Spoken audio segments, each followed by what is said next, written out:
Puntong ito makakusap po natin si Police Superintendent Vincent Calanoga, hepe po ng Marikina PNP. Superintendent Calanoga, magandang hapon po sa inyo. Magandang hapon din po. Opo. Hello? Dito po sa pangyayari, meron na po bang impormasyon o lead ang PNP kaugnay po ng sa posibleng nagpaputok nitong baril na nakatama pong ito? Sa tuloy-tuloy po na operasyon natin, meron po tayo na aresto na nangangalang Reynaldo Ruiz alias Ine. At itunuturo po ito ng kanyang mga kapitbahay na palagi daw nagpapaputok doon sa lugar na yon. So siya po inimbestigahan ngayon at isinabject po sa paraffin test para makita natin kung nagpapatok siya po ng baril.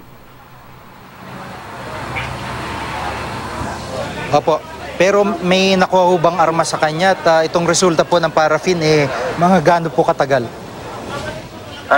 Hinihintay lang po natin yung resulta na manggagaling po ng crime lab.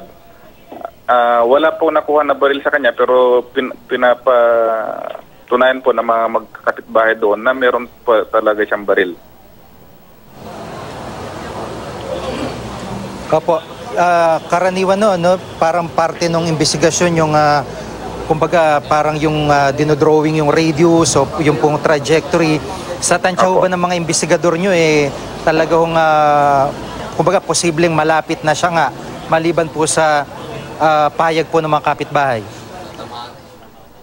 Doon po sa mga pahayag po ng kapitbahay, hindi naman po direktang siya ang itinuturo.